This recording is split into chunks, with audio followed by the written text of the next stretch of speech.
Have a good day, dear students. My name is Mayuri Karya. I hope you all are well at your home. Today we will see the part 2 of chapter 3, standard 7, social science, history and Ncert book. The book name is Our Past-2. In this we are going through the chapter 3, the Delhi Sultans. Okay. So in this we have already completed our part 1. So let's see the part 1 whatever we have seen before.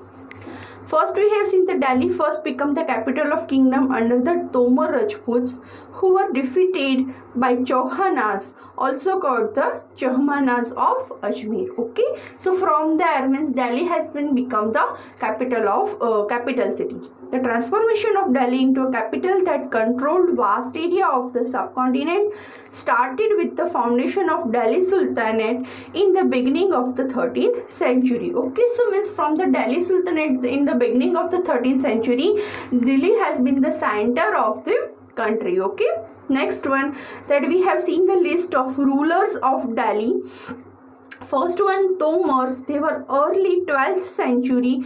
They have ruled in early 12th century in 1165. Okay, then Chauhans come, that is being called Chahmanas also, that is 1165 to 1192, and in that most important king was Prithviraj Chauhan 1175 to 1192.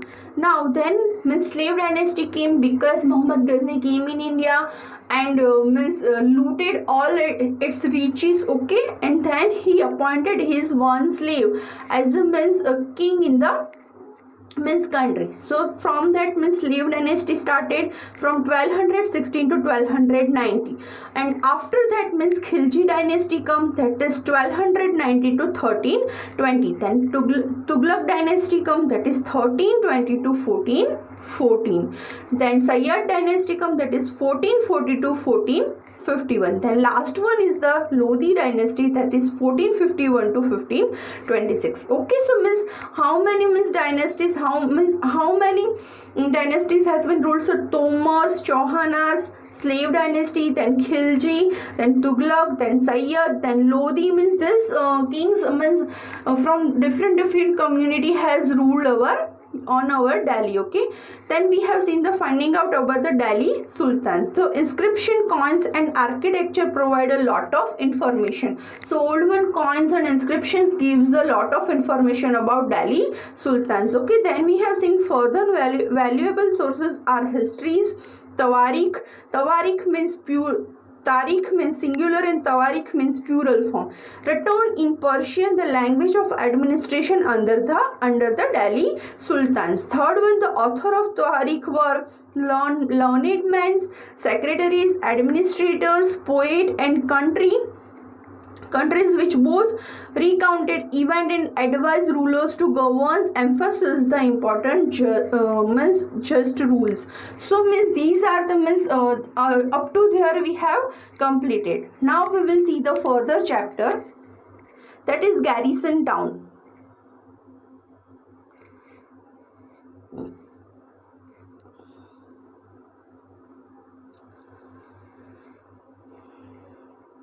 From garrison town to empire and expansion of the Delhi Sultan. Now what is the garrison town? Let's see first. Garrison town, a fortified settlement with soldiers. Okay, that is called the garrison town. Okay, now from garrison town to empire, the expansion of the Delhi Sultanate. Garrison town means small places that fortified. Okay, and from there to vast sultanate or vast empire. Okay, so that is called the Delhi garrison town to vast empire. Here most of the important places has been shown from that at that times or at that era. Okay, so now in the early 13th century, the control over Delhi Sultanate rarely went beyond heavily fortified towns occupied by garrisons. The Sultan seldom controlled the hinterland of the cities and were therefore dependent upon trade, tribute or plunder for supplies. Okay,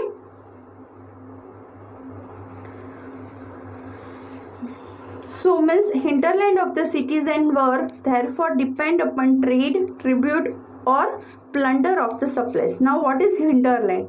A land adjacent to the city or port that supply it with goods and services. Okay, so means that land near the means that is supplies means all supplies from city or port. Okay, so that land from where the means supply is being done from near the city or port, that is called the hinterland. Okay, now controlling garrison towns in distant Bengal and Sindh from Delhi was extremely difficult. Rebellion, war, even bad weather could snap fragile communication routes. Delhi's authority were also challenged by Mongol invasion from Afghanistan and by governors who rebelled at any sign of the Sultan's weakness. The Sultanate barely survived their challenges. Its consolidation occurred during the region of Ghiyasuddin Balban and further expansion under the Alauddin Khilji and Muhammad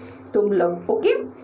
So means what happened if Sultan is having any means weakness, so people instantly means rival means king or rivals invaders means everyone is means taking that advantage of the weakness and try to dethrone that means king from that, and it is difficult for king to control there because of means rebel, bad weather, many situations it is difficult for king to control the means on the town. Okay, the first set of the champions along the internal frontier of the Sultanate aimed at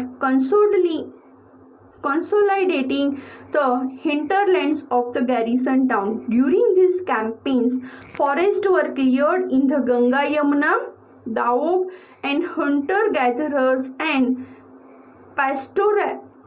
pastoralists explained from their habits. Okay, so means for at that time means which kind of campaign started? So hunter and gatherers has been gathered in the Daob means in here in the Ganga Yamuna means valley. Okay, and now they have been started to habitate there. Habitat means started to live there.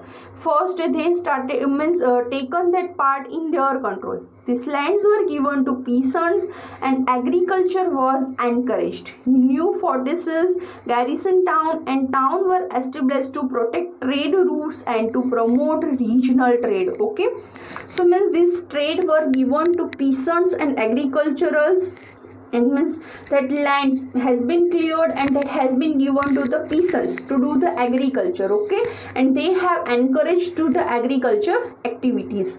The second expansion occurred along the external frontiers of the Sultanate, means now how that land has been expanded. Then the second way, military expansion into the southern India started during the region of Alauddin Khilji. Okay, in map 3 we will see, and culminated with Muhammad bin Tughlaq.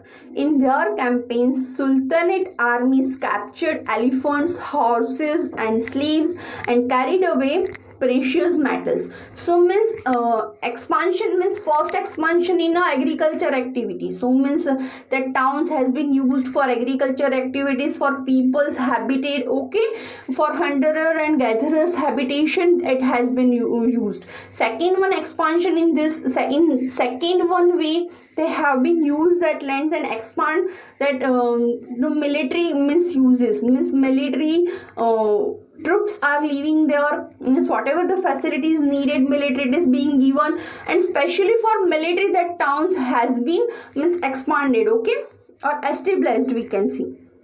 Now, by the end of the Muhammad Tughlaq's region, 150 years after somewhat humble beginnings, the armies of the Delhi Sultanate had marched across a large part of the subcontinent. They had defeated rival armies and seized cities. The Sultanate collected taxes from the peasantry and dispensed just justice in its realm.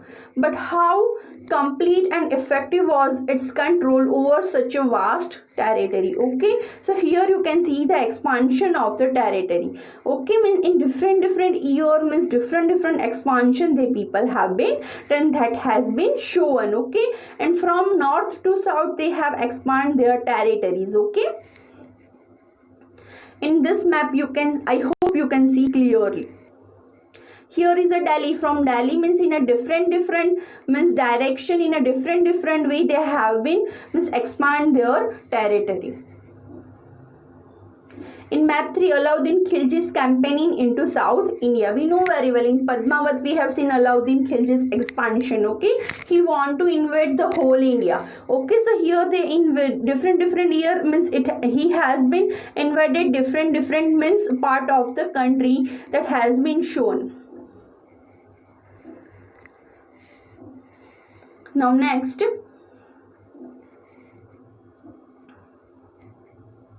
figure 2, Quwat al-Islam Mosque and minaret built during the last decade of the 12th century. This was the congregational mosque of the first city built by the Delhi Sultanate. Sultans described in the chronicle as Delhi-e-Kuhana, the old city. The mosque was enlarged by Itmutish and Alauddin Khilji. The minar was built by two sultans, Qutbuddin Aibak and Itmutish. Okay, so here is the picture of a mosque. Okay, the masjid. The mosque is called masjid in Arabic, literally a place where Muslims prostrates in reverse to the Allah. In a congregational mosque, Masjid-e-Jamani or Majama Masjid, Muslims read their prayers, that is called namaz, together. Members of the congregation choose the most respected learned male as their leader, that is called imam, for the ritual of prayer. He also delivers the sermon, that khutbah, during the Friday prayer. During prayer, Muslims stand facing Makkah. In India, it is in the west. This is called the Qibla. Here is also a picture of a masjid. Okay.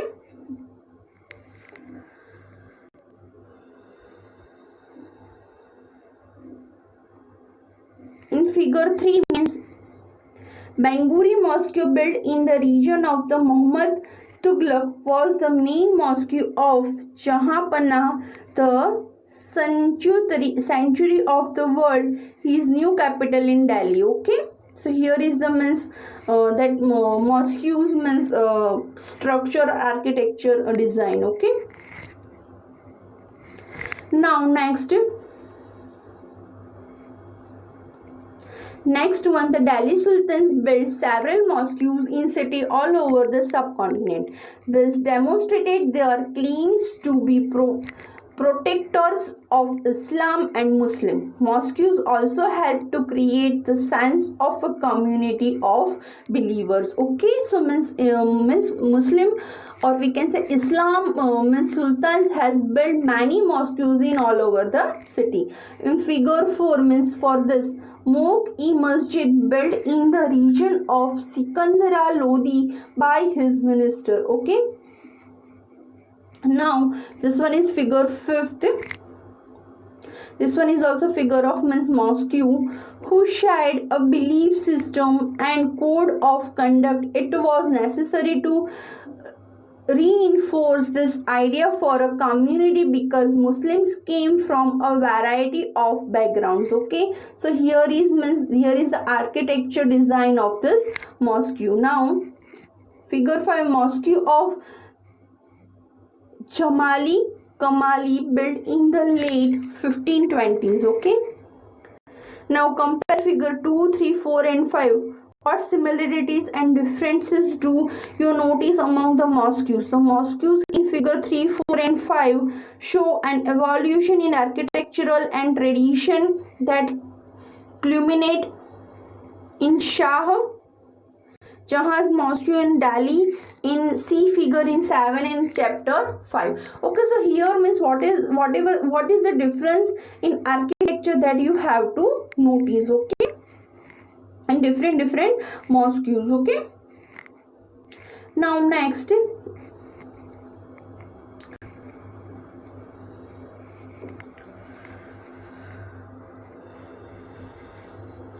next topic is slaves rather than son. Okay, so means slaves were nearer and dearer rather than their sons.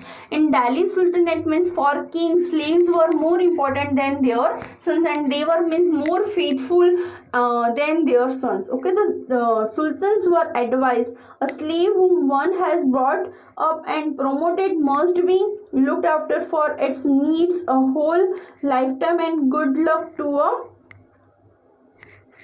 find a worthy and experienced slave. Wise men have said that a worthy and experienced slave is better than a son. Okay, so means they have been important. They have been shown the importance of the slaves. Okay, so now the Khalji and Tughlaq continued to use bandagan and also raised people for humble birth who were often their clients to high political position. They were appointed as generals and governors. However, these also introduced an element of political instability. Okay, so Khaljis and Tughlaq has been means continued to use the bandagan. Bandagan means slaves. Okay, so the people have been the people are having a means slaves, and they raised in a humble birth means for in a humble way the people are raising their slaves. Okay, now slaves and clients were loyal to their masters and patrons but not to their heirs. Okay, means slaves were means patron to their masters but not to their heirs, means not to their means heritage son. Okay, so new sultans had their own servants. As a resulted, the accession of the new monarch often shows conflict between the old and the new nobility. Okay, so if a slave has been patron to the means king, so he is not means he is patron or noble to his king only. When his son is coming on the throne, that slave will not patron or noble for his son also. Okay, so means there is a conflict because of that.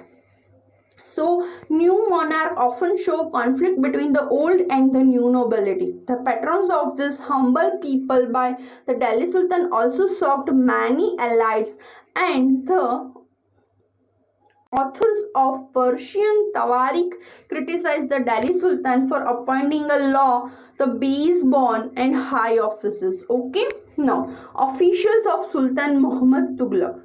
Sultan Muhammad Tughlaq appointed Aziz Kumar, a wise distiller, Firuz Hajam, a barber, Manika Tabak, a cook, and 2 gardeners, Ladha and Pira, to high administrative post.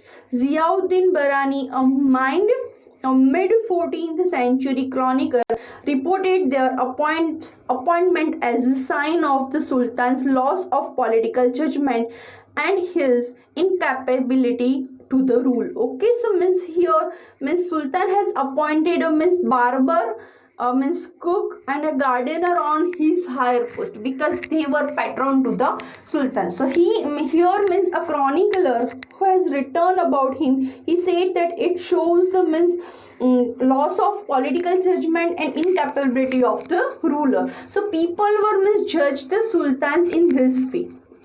So in next chapter we will see the military administration of the Delhi sultans. Here we are completing the lecture. Thank you so much.